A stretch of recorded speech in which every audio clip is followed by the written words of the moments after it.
What's up? What's up? What's up? We're live, Dubs. What up? What up? What up? What up? What up? What up? The Sucka Right here. Food Show podcast back in effect, man.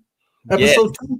Episode two. Episode 2. I don't remember what we talked about the first episode, but I'm sure it was amazing, and that's why you're back for number 2. Exactly, man. So we'll wait till we get a few people in here, man. Then we'll hit them with the topics. We got 3 topics for the day that we wanted to talk about. We wanted to discuss. I know one of the topics is going to get a little riled up in here, a little bit argumentative between me and Dubs because we have difference of opinions on probably the second topic. Maybe the first and the last, I think we could agree. But the second topic, every time we mention this topic, I might want to argue about everything. Your glasses start to fog. So we're gonna. That's why Dubs wore a hat today, to cover the wrinkle in the middle of the eye, because he gets highly upset when we talk about a certain guy with ginger hair. But we'll get into that. His vato already. Give a fuck about him. Shit, that fool. Hey, no, fuck you, my mother. No, fuck you, my mother. No, fuck you. No, fuck you, my mother. No, you son of a bitch. No, fuck. Once we got 100 in here, we'll go. Shout out to everyone that's in here, man. And we're gonna get into it. So the first topic of the day is going to be right. We gotta have a fucking drum roll, homie. We'll do it like that. The state of rap. The state of rap. We don't have a fucking. No, we don't have a. We got it. We'll figure it out. The state of rap, people. The state of rap. Let's go. Okay, I'll do it in my voice. The state of rap. The state of rap. Okay, look. We've seen what happened, man. It's not a laughing matter the other day in Texas, right? Mm-hmm. And a lot of people have made videos about it. We've covered basically what we were going to say about it on the live. But I wanted to talk about rap in a whole, Dubs. Like, you got a lot of things going on in rap. You got guys getting indicted, guys getting murdered, guys getting locked up with fucking methamphetamine in their ass. A lot of different things going on. What is it about hip hop? Like, are these guys nowadays trying to be what they rap about? You know, back in the days, we knew NWA wasn't really out there NWAing. You know what I mean? We knew that. Mm-hmm. But we still liked the music. It was all about the music, the art form. Nowadays, these dudes are really doing what they're saying they're doing. Some of them. And then you have other ones, like we'll take 6ix9ine for an example. Was never, ever a part of that lifestyle. He was on the periphery. He was a cameraman or some shit behind the scenes. And then he decided he wanted to be a part of that life, and they created a gimmick. And I mean, I remember back then, a lot of us were saying, first thing that really hits the fan, this motherfucker's going to tell. Of course he is. He's a civilian. Yeah. He never grew up living like that. You know what I'm saying? So I don't know, homie. We've talked about it before where when we were younger, rap was kind of like the newspaper for the streets. You know, they talked about what was going on in the community. They talked about selling drugs and stuff like that. Now they talk about doing drugs. Like that's a flex. Yeah, it's crazy. You know when I said flex though? Hey, you know when I started to notice it too, Dubs? The sipping of syrup era, right? When they started talking about sipping on some syrup, you know, everyone knows that's scissor, right? Yeah. Scissor. You know, that's when I started to notice drugs went from being taboo and people didn't really want to talk about it because I know back in the hood and back in the days in Nevada, if you were doing dope, you kind of did that in the garage or in the cuts because homies would go in on you for that shit. Like, hey, bro, fuck, kind of weird shit is that? Nowadays, it's out there and it's like a flex. Like you said, everybody's like, oh, man, if you ain't got the syrup, if you ain't got this, then you ain't got it. So here's my thing with rappers, right? We're talking about dead rappers every day now. Like they're dying all the time. Is it because everybody wants to be a rapper, so we're starting to notice it more? Do you think? No. What do you think is behind it? Clout. Clout is a hell of a drug. You see, we see a lot of dudes. I mean, if you look a lot of times, I'm not going to get into, but there's people that do stuff and they do it strictly for a reaction. Yeah. It's weird that people are so obsessed with the internet and social media that they want to be a part of it at any cost. And it costs some people their lives.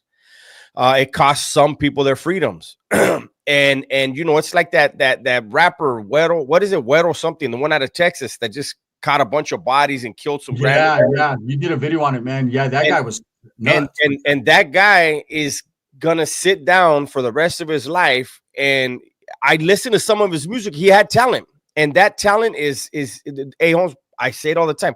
Prison is full of talent, but talent potential is nada. If it's not fulfilled, it's just wasted. And there's a lot of wasted talent and potential in prison, and he's just another one of the statistics.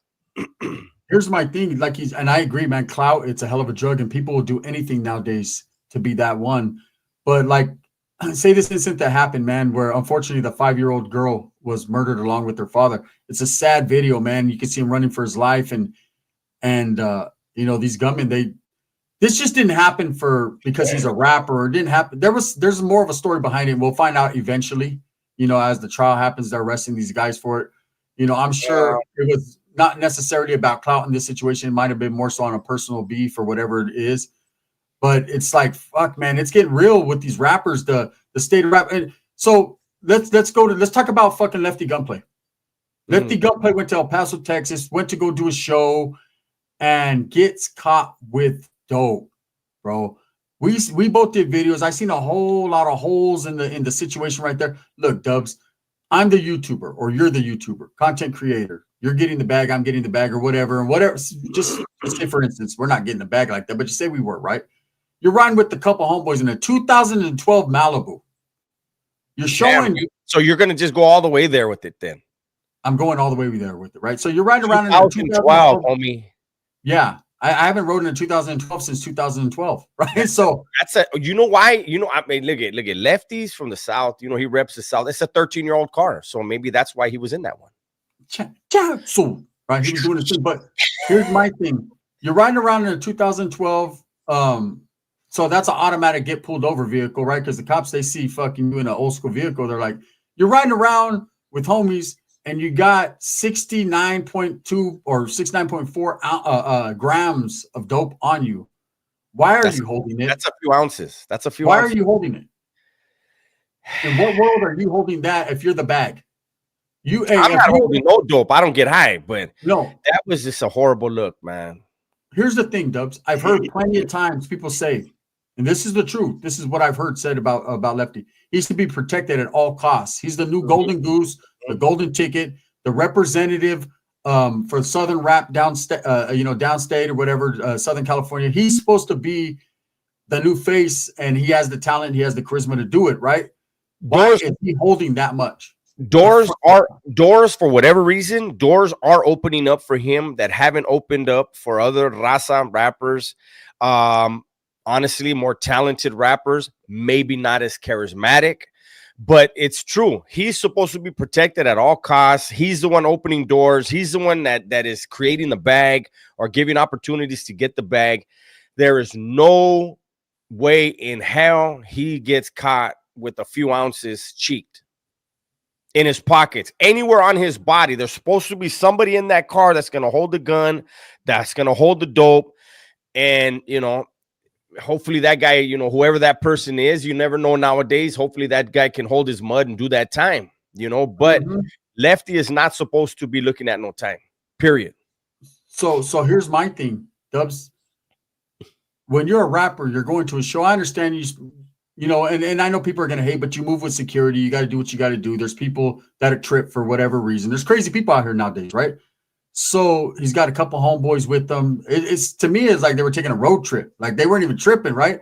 Like for all the things we hear, oh, I got 70,000 in my mouth. I'm doing this. I got chains. I got to do. You would move a little bit more heavier than that, right? Not just a couple homeboys with some coke, some dope, and a gun, right? Like they obviously didn't even have a gun. They didn't get caught with one, right? So they were moving different. They might have been able to dump it, but they should have been. If they did, they should have been able to dump everything else.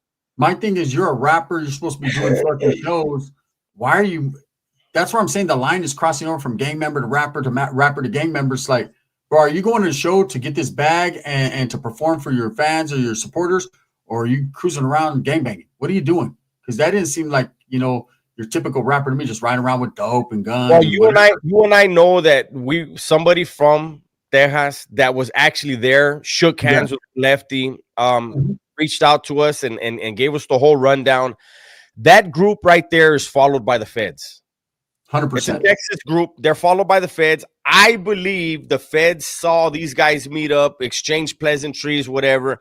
I believe the feds called the police department, the PD, gang task force, whatever they have out there, and said, "Hey, do what you got to do, but jack that car up." And these guys are rolling around dirty and not putting on a seatbelt. So how do you commit a misdemeanor when you know you're rolling with a felony? Yeah, that's what I don't get. And so here's an honest question, Dubs. I have not even asked you. Real life, what do you think? And I know the state of Texas is different from California. We've never been there, so we can't speak on the laws, per se. But is he going to prison for that much dope? I don't know. Texas? Texas, from what we over here in California know about Texas, they don't play. Mm-hmm. I don't know if he's going to.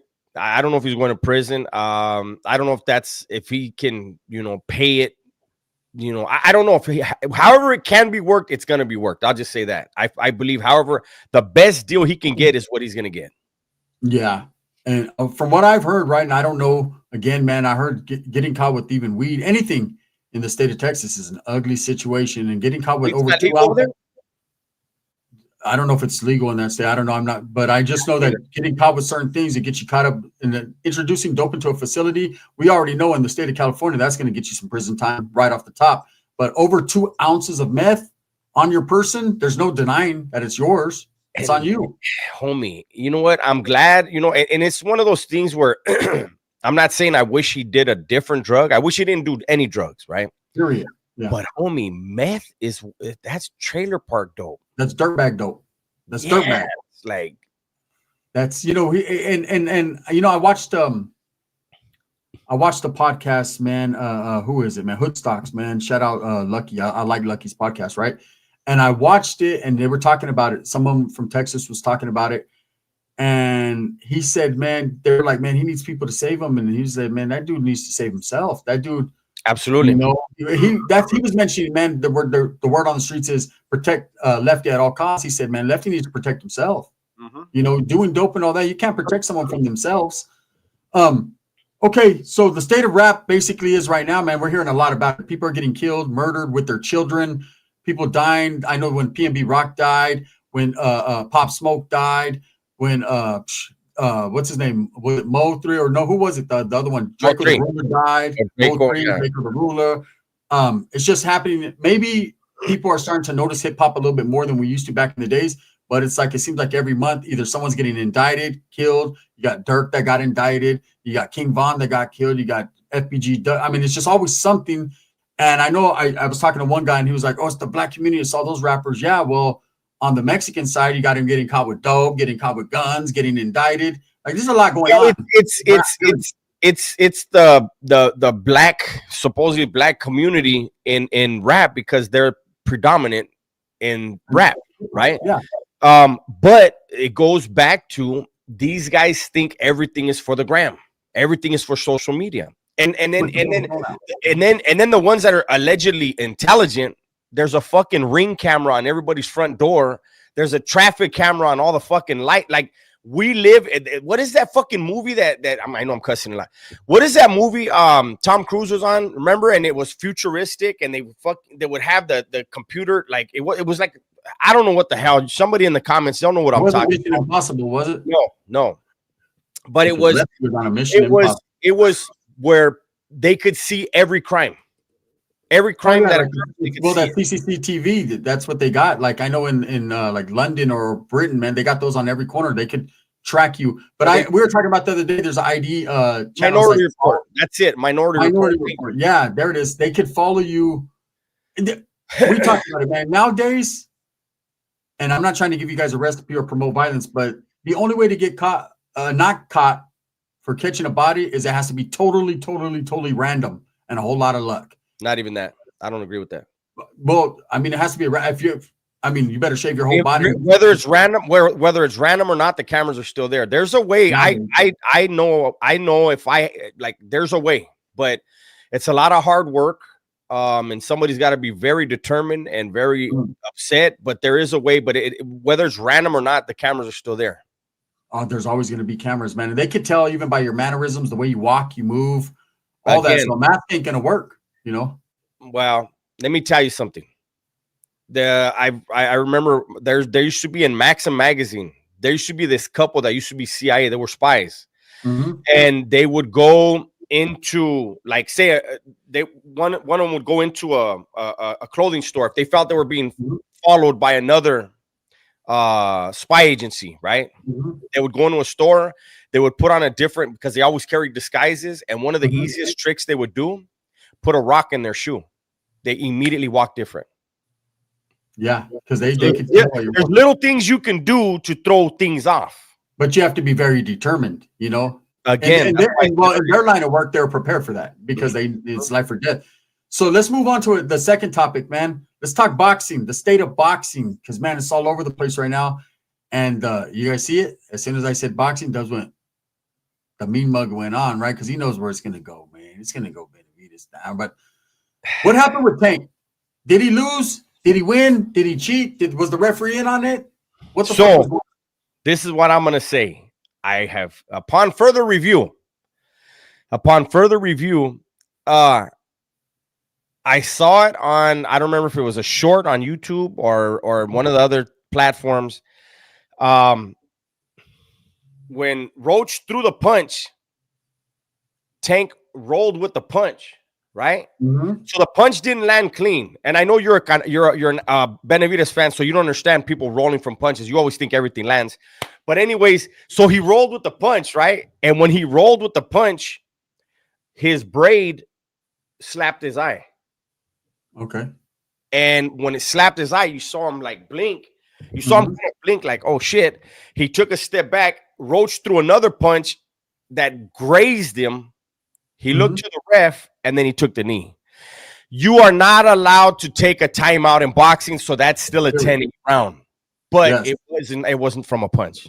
I'll say that. Yeah. And I didn't believe it was for a punch. No fucking my mother, no fucking my mother, cinnamon. I didn't believe it was from a punch, right? But again, I agree with you. There ain't no fucking timeouts in boxing. Look, I watched boxers get their shit split open, blood all in their eyes, sweat in their eyes. Their eyes are burning, grease from the Vaseline or whatever they're putting in their eyes. Hey, that's part of the game, man. In boxing, when you sweat stings. It's got that salt in it, right? Your eyes are always burning. So for him to make an excuse, I don't think it's because he took damage, because I know there's a delayed reaction in boxing, like kind of when we've seen it happen before, you know, kind of like when Ryan got hit and then he took the knee and he was done. Like, and it's happened so many other times, man. I remember when Bernard Hopkins knocked out, I think it was Oscar De La Hoya with that liver punch, right? So there is a delayed reaction. You know, you get hit, your adrenaline is pumping, and then it's like, oh shit, your body shuts down. Especially with the liver punch. There was no liver punch here. It was just a punch thrown. I think he was being overwhelmed. His eye was burning, and he just thinks because he's that big of a star, he gets special privileges. Well, again, I don't know if his eye was burning, but I know that when he snapped to roll with the punch, you can see it in slow motion that the braid slapped him right in his eye. So maybe he needs to do cornrows and not have, I don't know what those ones are called that, you know, they move around. Maybe he needs to do cornrows. I don't know. But anyone who knows anything about boxing, if you get hit and if your boxing glove touches the ground, that's you stopping a fall. That's a knockdown. If your knee hits the ground, that's a knockdown. That's a 10-8 round. Well, here, since we're talking about David Benavidez, right? Since you mentioned him, you know, and the way that you did it, right? The smooth criminal way. Look, he fought the dude and he got knocked down. And it wasn't like a devastating punch that knocked him down. He was kind of off balance and his glove touched the ground. It was considered a knockdown. So how the fuck was that a knockdown? But Gervonta Davis and that came out, takes a knee, gets his face wiped. They should have never wiped his face. They can't be on the apron. That's illegal. Yeah. But I'll say on that Benavidez one, that really should not have been considered a knockdown. And I'll tell you why. The punch landed on the shoulder and pushed him off balance. That's a trip. That's a trip. Yeah. But they still considered it a knockdown because it's like you said, his glove touched the ground. Who the fuck are we cussing out? Who the fuck are we cussing out? Yeah. Anyways, when his glove touches the ground, right? No fucking you mother. Right? So look, the state of boxing. All right. So that happened. It is what it is. It was a wow moment. It was I think it's because Tank Davis, has star power. He's one of the face of boxing. I think there's two faces of boxing. People could argue with me. I think Tank Davis is one of them. Now, after this exposing, he doesn't have that type of clout that he did. And of course, Canelo is the other face of boxing, you know? Well, here's the thing too. I think we need to look at this, Holmes. Tank said he's not giving Roach a rematch. Tank has two people. He said he will not give a rematch. Who are the two people? Pitbull and Roach. The two people that a lot of people say won the fight. I think he needs to be called out. I think people need to call him out like, hey, Holmes, yeah, you're very good. I say he's very intelligent in the ring. He gets the timing. He times people down, and then he's going to knock them out. He's going to hurt. Knockout power. But you can't fight two dudes that you just thought you were going to bulldoze, and then when they show you something else, say, yeah, that was the only shot they'll ever get at me. Hey, and I hate the way that he covered it up by, instead of giving him his props and saying, hey, that's a bad boy, man, that motherfucker got it. The first thing he does is say, well, everyone has an off night. No, you didn't have an off night. You just got your ass whipped. Well, get in there again and let's see what the next night is like. Yeah. Let's see if you have two off nights. You know, let's see if you get knocked off your feet. Boxing is not what it was, you know, where all the greatest want to fight the greatest. So okay, the Tank Davis shit, it is what it is, man. Everyone's going to agree to disagree or agree with it or not. Here's the thing. Turkey and Turki Al-Sheikh, who's changing the game of boxing. He's giving us the fights we want. He's got the money to do it. We've talked about it. I seen him and Dana White. They're starting their own promotion together, their own boxing promotion. That's brilliant. Do you think this might take, you know what I mean? This might be the new fucking way the boxers go. I mean, there's money there. This is brilliant. I'm going to tell you why. Dana White runs the UFC. A lot of people think he's the creator and all that. He's not. There's those two brothers. I don't remember their names. Italian dudes. I think they are. That they're the founders. The Fertitas. Yeah. Okay. Dana White is putting the best against the best. Always. Turkey said, "I'm tired of these dudes having undefeated records. We're not having zero. You're gonna have an undefeated record is because you earned it now." Yes. So him teaming up with Dana White, I think, is genius. And the fact that Turkey has more money than all the other conferences, but WBC, WBA, all of them combined, these dudes now know if they're good enough to get Turki Al-Sheikh's attention, they're set for life. You get a fucking bag for life. Yeah. Fuck all the IBF, IBO, all these belts that don't even mean shit anymore. Fuck them. Yeah. Get in there. Let's go old school the way boxing used to be. The baddest motherfucker fights the baddest motherfucker, and that's what we talk about, right? Yeah, I think bringing Dana White in, because Dana White knows how to run business. He knows the mentality. His mentality has always been a gladiator, survival of the fittest. You know, we're going to put the best against the best. You know, in any combat sport, there's always going to be a little bit of ducking and dodging for a little while. But what I appreciate about the UFC, everyone does, is it's not too long of a wait. It's going to happen. You know, you're good. There's only one belt in that division. You're going to get that or you're not, you know, so it eventually happens. But what I don't like with boxing, like you said, man, it changed. These guys will duck like a motherfucker. Ain't no fucking my mother, no fucking my mother, right? They'll duck. They'll fight guys that are halfway decent or guys that, but when it comes to their mandatories, they're always vacating belts and doing shit. And I don't get it. This is what the beauty of this alliance is this. You have Bellator and you have other MMA leagues. What is the best known as the premier best league in MMA? What is it? UFC. So you're going to have the WBA, WBC, IBF, IBA. You're going to have all that. And now you're going to have what's going to be considered the premier league. So I saw somebody in the comments right now said you can't force anybody to fight. It won't work. No, you're not going to force them. If they want to win and be and make money in boxing, they're gonna go to Turkey and they're gonna be fighting wherever they fight. And then if they're blessed enough, Dana White's gonna make a phone call with them. But here's the fucked up thing.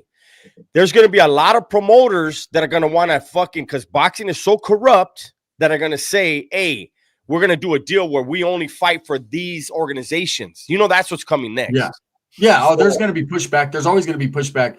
But with Turkey's money, Dana White's genius in fighting and boxing and pedigree, they're going to do something. And you know what? It's like, just like when the Bellator and all that, and there was the stealing of talent, and people were going over there. You know, UFC just kept doing what they were doing, and they basically won. They won the battle. It's kind of like with wrestling, WWE, WCW. Those that watch wrestling, WCW was competing for a while, but eventually the big ones won. You know what I mean? And they bought everything, so they got swallowed up. They got monopolized. Hold on. A bullshit. A bullshit. A bullshit. A bullshit. Gunner, did you really just bring in some fake acting, scripted wrestling and compare that to fucking combat sports? Motherfuckers be getting fucked up in that sport. A bullshit. A bullshit. A bullshit. That button hit one in the live if you guys like WWE, or is it just me? That's completely different. If you homie, here's my thing. No, what the comparison I was making was not the fighting or the drama. What I was saying was how one organization is more dominant or the premier organization over the other organization. I were doing the same thing. Hey, believe me, I was following you until the WWE and whoever else these actors you brought in. I was like, what? I was like, what just happened here? Okay, well, that's like if we're talking about Tupac and DMX and like Jay-Z, and they sold out a concert, and then I say, yeah, but Barbara Streisand sold out a bigger concert. What? No, that's not what I was saying. The comparison was this. WWE, whether it's fake, real, whatever you like, it's the premier organization of professional wrestling, right? And then you had another one come along, and they gave him a little bit of competition, but eventually, I just want to drink a Corona Premier. How about that? Nah, okay, you guys know what I'm talking about. Anyway, so let's get to the. How about let's talk about Canelo a little bit. So with all the ducking and dodging that's going on in boxing, there was just a fight that happened. Okay, with Bivol and Benavidez, and that one had a lot of impact on what was going to happen. And immediately after that fight, after Bivol won, which was shocking to me, I mean, I always knew Bivol's good. He's good. And that only made Canelo look better for fighting him. Even though he lost to him, it's just like, hey, he fought a fucking bad boy, right? Everyone was waiting on Benavidez to step up to fight Bivol, and now where there's discussions, maybe he might have to vacate belts, whatever, or he wants to do a number 3 with Benavidez. Respectfully, he should, because Benavidez got 1, Bivol got. That's how it works, right? They should do it 3. He's got that coming. He was the undisputed champion. So now Benavidez is on the outside looking in. He's gonna fight Callum Smith or whoever they got him fighting. When is fuck all the Benavidez, the Bivols, the Callum Smiths? We want Canelo versus Benavidez. Benavidez. Period.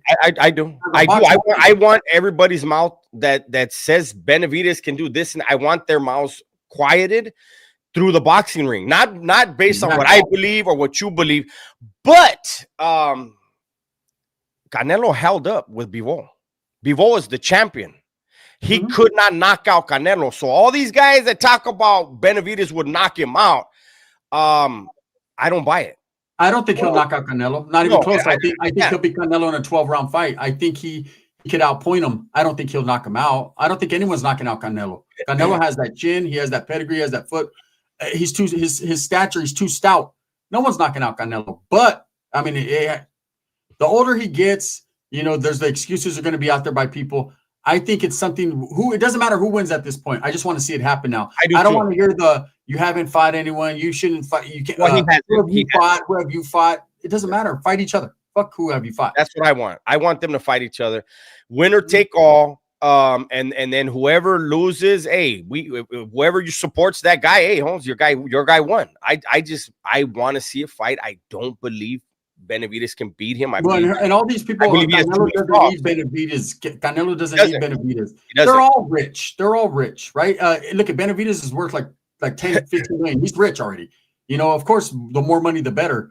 But it's not like these guys are broke.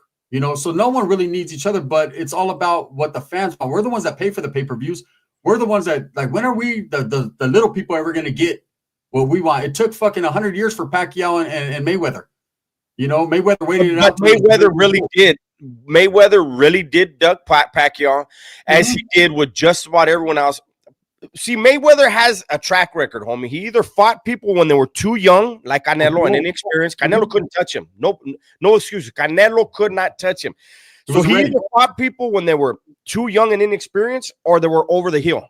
That's the only time he fought big names. You know what I mean? So, hey, thank you, Christian.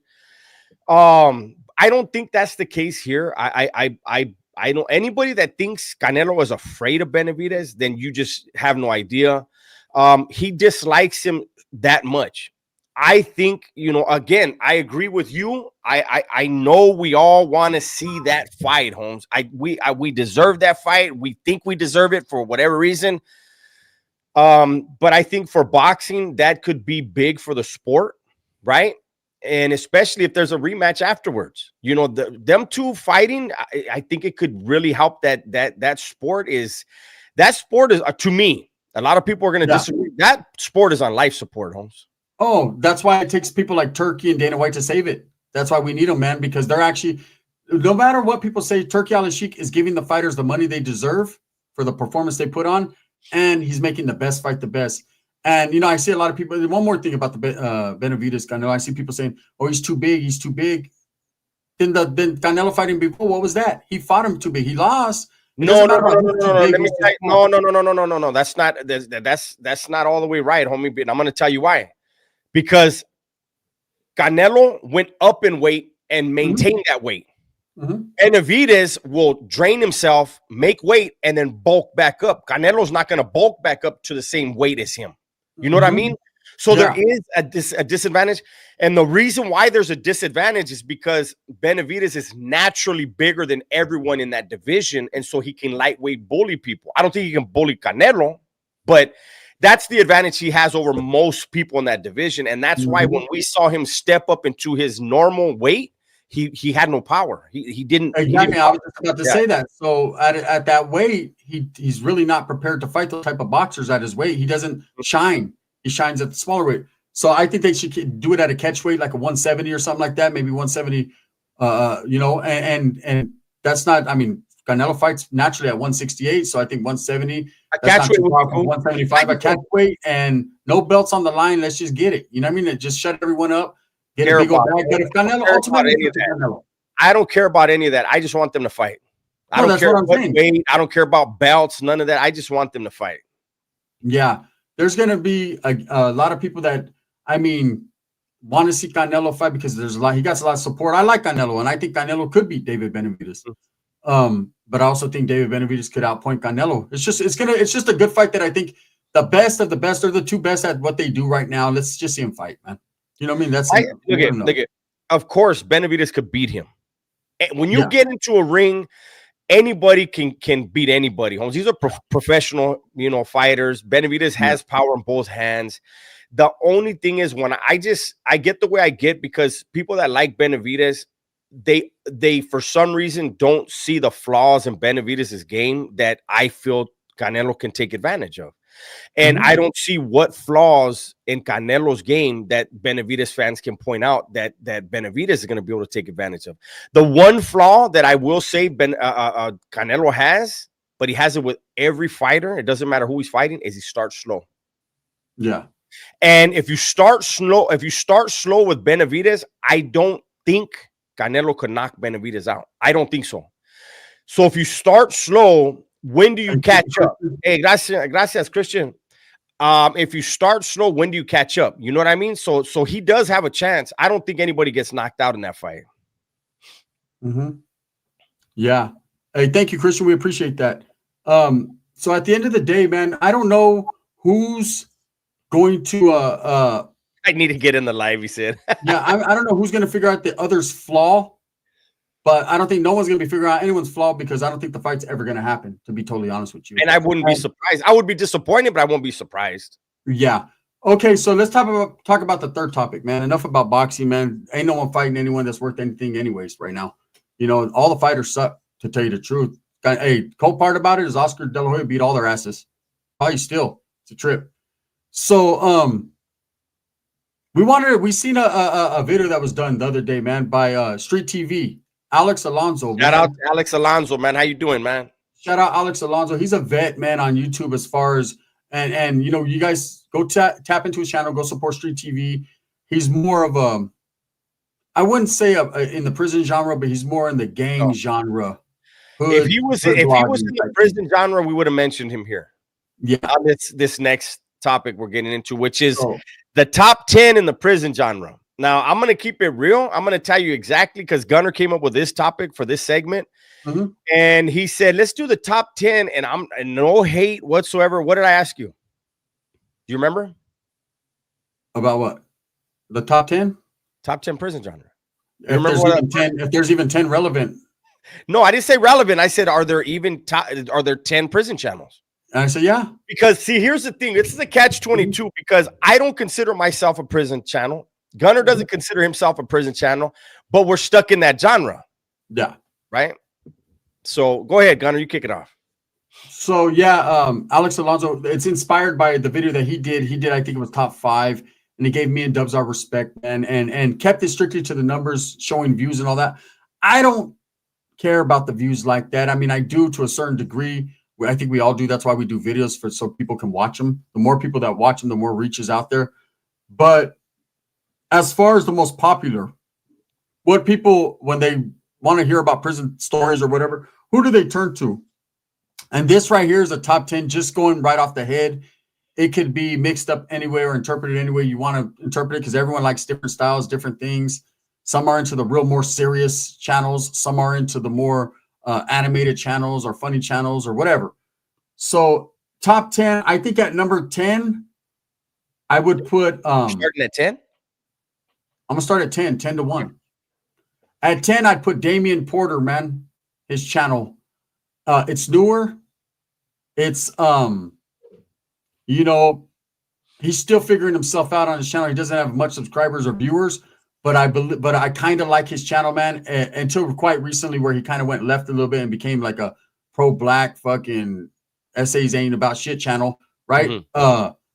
Prior to that, man, you know, he told some good stories. I know he's done a lot of time. I know he was in the Youth Authority, so I kind of like his channel, but I'm going to put him at number 10 just because of longevity. He just started out, I think, and then I think he's making a few mistakes in the genre. That's just how I feel. Okay. You know, he's in my top 10 at number 10. All right. Okay. What do you think? Number 9. Number 9 is going to be 16 to Life. Shout out to Chill. Shout out to my boy Chill right now. Chill had a lot of time, got good stories, very respectful, keeps it down the line most of the time, man. He's unbiased. I appreciate that. But what I like, the likes and dislikes about his channel is I just like that he doesn't have more support. He should. So it's not that I dislike him. I dislike that he doesn't have more support. His stories are good, man. He's a good dude. He's a solid dude. And I just like the fact that he puts out good work, man, and people just overlook him like he ain't a real one that ain't really did that time. You know, I like Chill. I like Chill. I like his channel. And you know, it's not easy to come up with content. And my advice to Chill would be to try to branch out into other things. Chill is still just doing mainly, I think, just prison content. And I think you have to send out feelers and see, you know, the audience is going to tell you what they like and what they don't like. And then you follow that path, you know, because he's funny when he wants to be funny. He's fair, you know. I like his stuff, man. I can agree. He's definitely in the top 10. Yeah. At number 8, and I'm only saying this, and I believe that they're going to probably go all the way to number 1.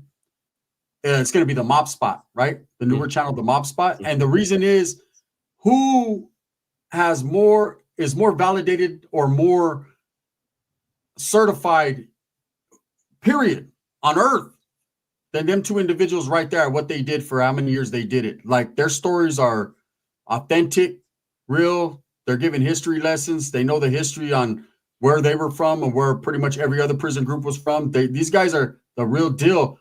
A lot of people don't like them because of, for whatever reasons. I think I'm not going to disrespect them. We know the reasons behind whatever, but there's no denying the fact that their prison stories are authentic, real, and graphic, and it's real prison shit right there.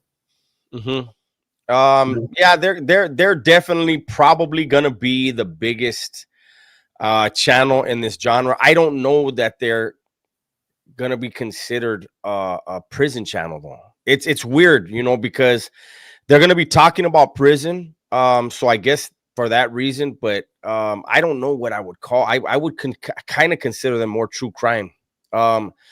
But yeah, when it comes to certain decades, and we're talking about a lot of decades, they have a lot of firsthand knowledge, and yeah, they're definitely going to probably blow past everybody. Yeah, I think so. So, and like I said, man, and there's people like, oh, this should be number one. The longevity. There's longevity here. People have been doing it for years. The accumulation of numbers, viewers, subscribers, they're definitely coming up fast, and it's deserving if you put in the work. If you're dropping videos every day, they got the recipe down without a lot of help from anyone else, man. You know, there's a lot of people that always need help, and then bite the hands that feeds them. But you know, Fernando, damn, you must love prison. No, we're just telling you what it is, man. I don't love nothing about prison. You do. That's why you're watching my channel. We appreciate you. So at number 7, I'm going to give it to the old convict's perspective, right? Mm-hmm. That channel has fell off a lot. They've been through their ups and downs, but there's no denying at one point, man, they were considered probably the top prison channel. They were, when they first came out, man, they set a lot of precedent in the prison genre. That's when I think it started to become, you know, there was always prison channels, and we're going to get to some of the other ones, like the Big Hearst, the 23 ones. But I think that these guys for the West Coast, once they first came out, everyone was like, oh, shit. They started telling stories, and it brought a little bit more realism to it. So I'm going to put them at number 7, man, because they're not doing the views anymore. They're not even together, you know, the original hosts.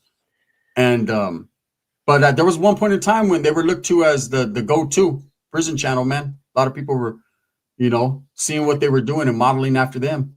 I mean, I guess they could be still in the top 10. The only thing is, like you said, it's only Flacco now, and Flacco is incarcerated.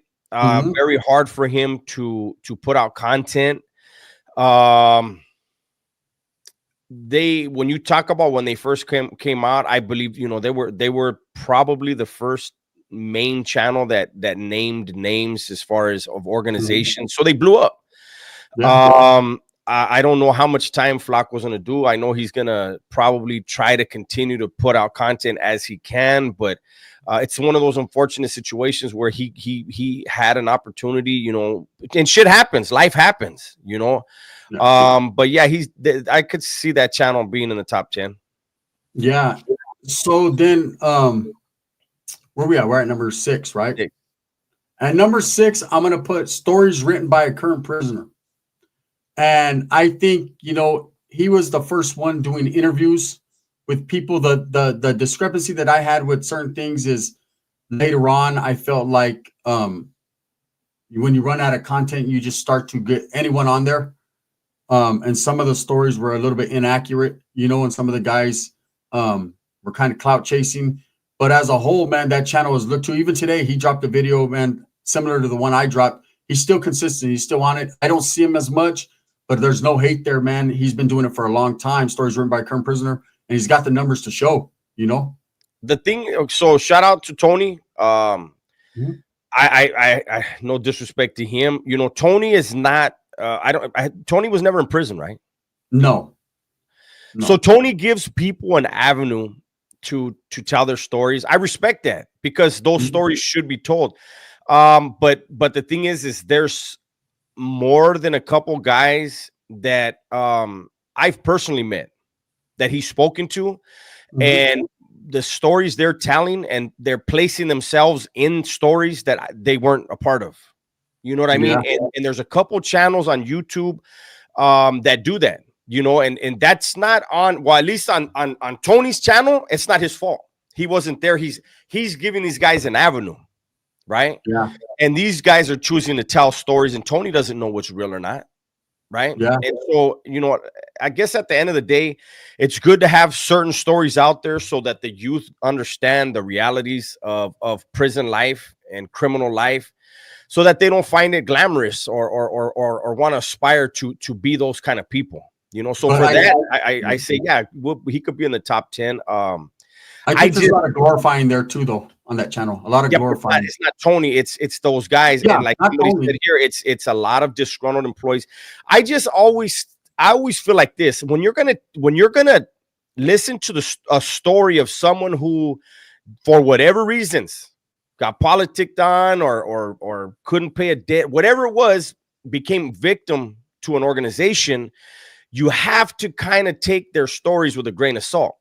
And but again, Tony's giving people an opportunity to talk, and I think hopefully a lot of kids have listened to those stories and like, nah, I don't want to be a part of that.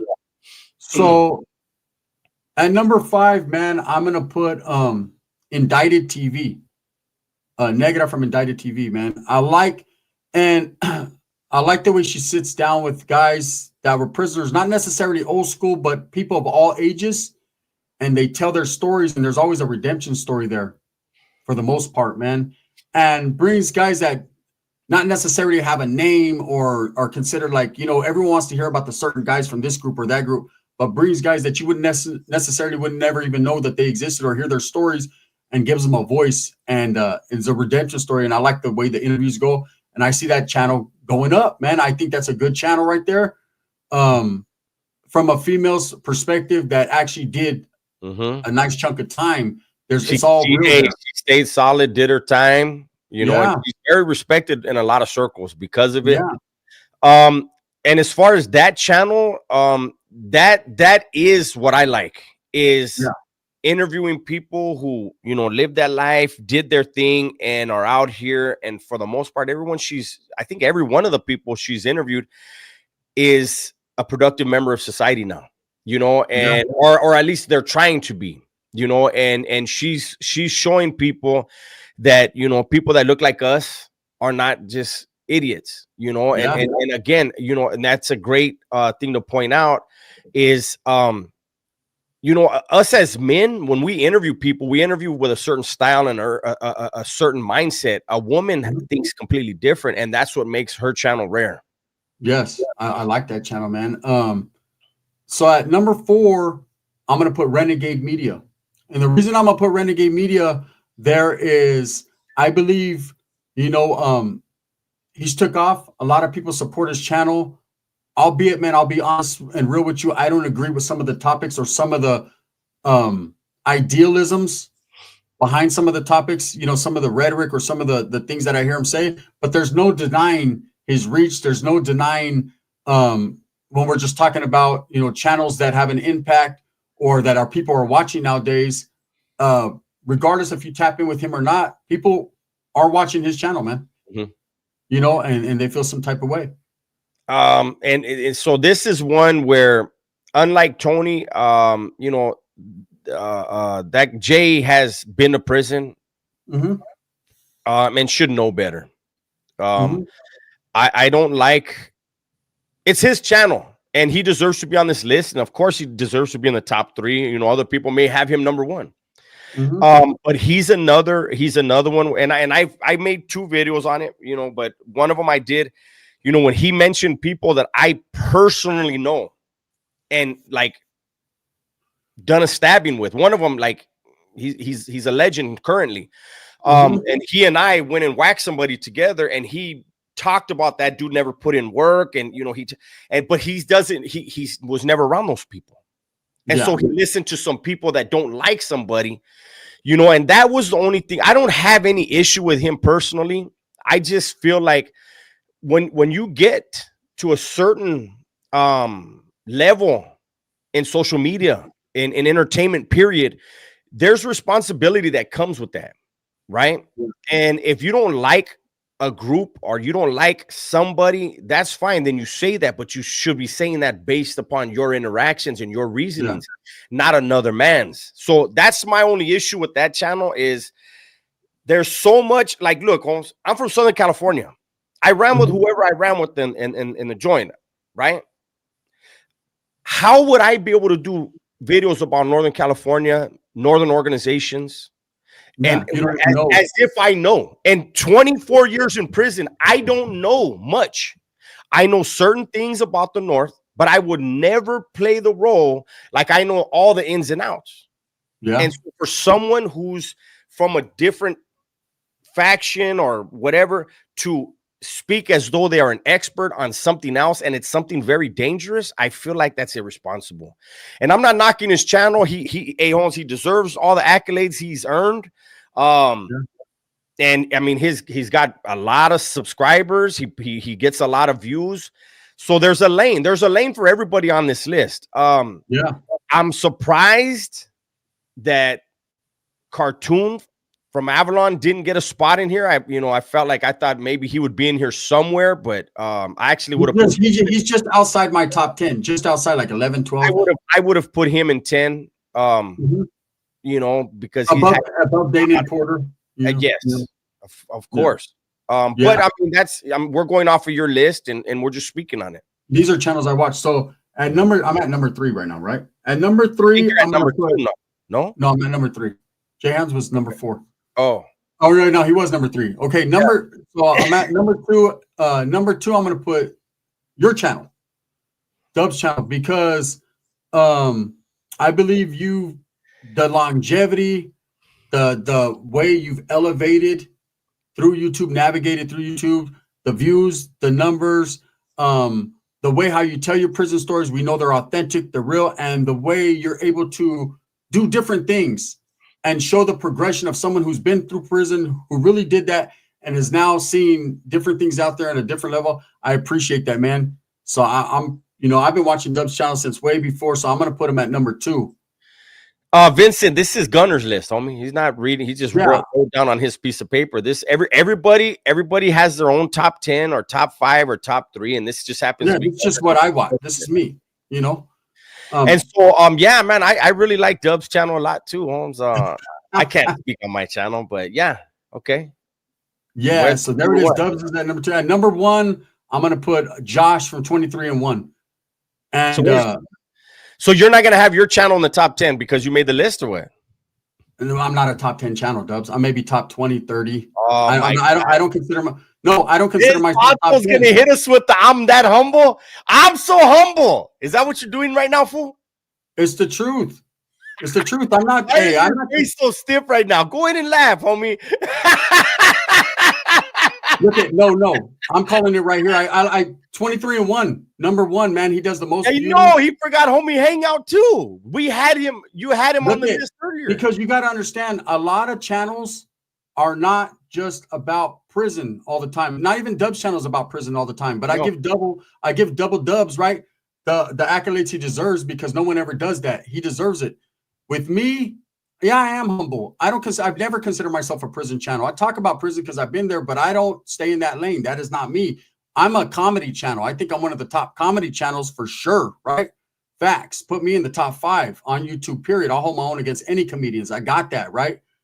But I'm going to say, and when it comes to Homie Hangout, he does a lot of not necessarily prison story. He does do prison stories, but I think he's a little bit much more than that. He does more like the mental health Mondays, the different things that he does.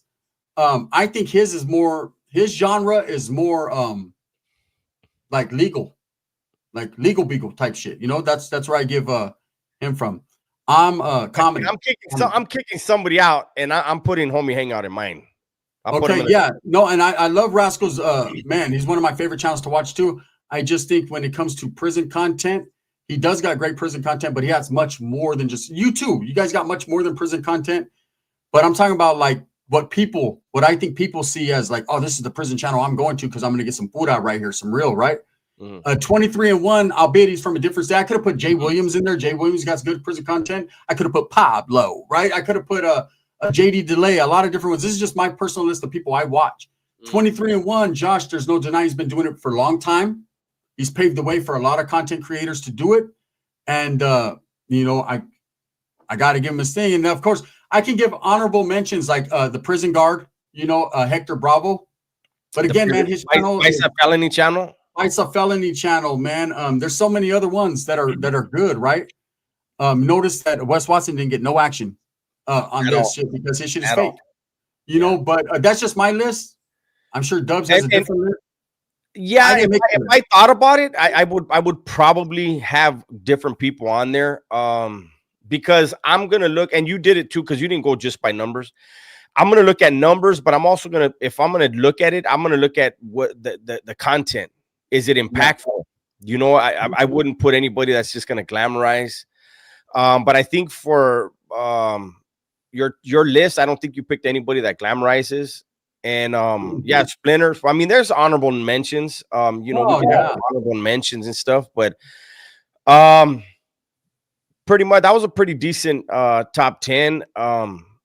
I didn't see anybody in the comments saying who their top 3 was or top 5, you know, and that would have been cool because it would have had some engagement. So, but yeah, I don't have a problem. And for all the guys that are not from California and say California cats don't give nobody from out of California no love, there you go. That was Gunner's top 10 list of prison channels, and he put somebody from Virginia. I don't know, is it West Virginia? I don't know where he's from. But he put somebody from Virginia. Number one. Don't be jealous. Hoodstock's number 1. I don't consider Hoodstock's a prison channel. I consider him a podcast. He talks about rappers. I think he's more of an urban. I think he's more of an urban podcast. Yeah, more of an urban. Yeah. You know, I'm talking about people that stick mostly to just the prison stuff. And somebody earlier asked about American Cholo. He's never been to prison. So that's not a prison podcast either. Podcast. I mean, I don't know. He'll tell you he's not a prison podcast. Yeah, you know, there's a lot of people that maybe have been to prison, but they don't focus on the prison stuff.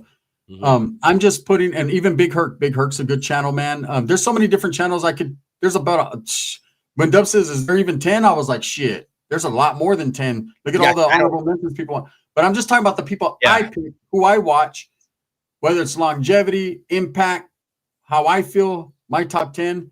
And that's why I didn't put myself in there, because I don't watch myself, right? Mikey said his top 4 is our 4 channels. There we go. You know, that means my 5th channel. I did put the mob spot in there, man. I did put the mob spot in there just because I think they're up and coming. And who better to listen to than 2 dudes who actually fucking established a lot of it, you know? So there's no hate there. Like, you know, and there's so many other fucking channels that have come and went. And there's the smaller channels that wish they were on this list, but you can't be there because you don't know how to conduct yourself in a manner to make a list. And that's just it. That's just the truth, you know? Oh, that guy's not a prison channel. He's never been to prison either. Lali. You know, anyways, man, that's just my take on it. Maybe next time we'll get into the top 10 worst prison channels. Oh, damn. Nah, we're not going to do that. I will. You know, I thought we were going to try to keep the Sucka Free show. Sucka Free. Sucka Free. No. And yeah. No, we're going to try to keep negativity out of this. When we do these, the Sucka Free, we want to try to keep it positive as we can. We're human beings, so we might have a bad day, and you know, who knows? But Larry Lawton. So we'll address Chad a couple Marks. of these. I didn't mention Chad Marks. I missed a couple. Yeah, I've never seen any of his stuff. No disrespect. I don't even know who that is. Larry Lawton. Mm-hmm. Larry Lawton is he? You know, he was in the Feds, so I don't really like. Listen, he did a video. He did 2 videos. One about weapons, and one about some kind of food he was trying to make. And I reacted, and I got reported. So I will never acknowledge his prison channel, because when I did, I got reported. So we're going to be doing a lot of topics coming up. And, you know, I just thought of a topic, man. It's a good one. I'll put it out to Dub so he can write it down. And I think you guys will be very interested in it. And it's going to be my top 10, not prison channels, but just channels on YouTube that I watch, you know? Oh, yeah, that would be, I could get into that. Yeah, you know, just that. We could do that. We'll do a top 5. That way, y'all make my list of 5. You make your list of 5. That way, it's still 10. Yeah, we'll do it like that. And you know, and again, man, there's no disrespect to the people that didn't make my list. These are people that I actually watch, you know, or people I've watched in the past. I don't really watch YouTube as much as I used to, but I still got it because I'm a content creator. I got to still stay in the loop on some things. But there's no disrespect to any of the channels that didn't make the list that actually been doing it for a long time. I forgot about Paradigm Media. No disrespect to Boxer. I know he has a good channel. I don't watch it anymore just because we don't see eye to eye because I'm taller than him. But other than that, it's just the truth, man. JD Delay needs to chill with his no shirt. So me and Dubs are going to get out of here, but we got videos coming. In fact, as soon as this live ends, I'm going to drop a video. He's got one, and then I'm going to record one of my for the Dub S channel. By the way, in the comment section, not here once we end the live, you guys, any topics, remember, we're not going to be hating on nobody. We don't want to get any negativity on the Sucka Free Show. We don't know how often the Sucka Free Show is going to pop up. We got to figure that out. It's in motion. But we do want to start doing this. It's up to you guys. If it doesn't get views, then we understand nobody wants to see it, but we'd like to get topics from you guys, and then give us ideas, man, stuff you guys want us to talk about, and we'll see if we can make it happen. Orlando says, why y'all ain't been live last 2 days? We have. Where you been, Orlando? Live last night. We were live last night. We went live twice yesterday. Thank you guys for all the support again, man. I'm going to be dropping another video on Gunners Collective TV. And then I'll be dropping something later on to laugh at, something to smile about, man, on a new Super Norteño on, the Collective clips. So tap in. If you guys are not subscribed to Dub's Twitch, make sure you guys tap into his Twitch. All support is appreciated. We appreciate you guys, man. Let's get this shit pushing. This is something new that we're going to be doing. And we will be doing our lives at night to bump some music as well for the diehards, man. We got you. We hope you enjoyed it. Again, me and Dubs don't always agree on every topic, but we're in the same book, sometimes in a different page. That probably will make it better for you guys, because Gunner and I can disagree and we're still friends. That's what everybody hates. That's what everybody hates. Yeah, that's right, man. So appreciate you guys. Thank you guys so much, man. We're going to get out of here. And that was a good one. Thank you. Right, you guys.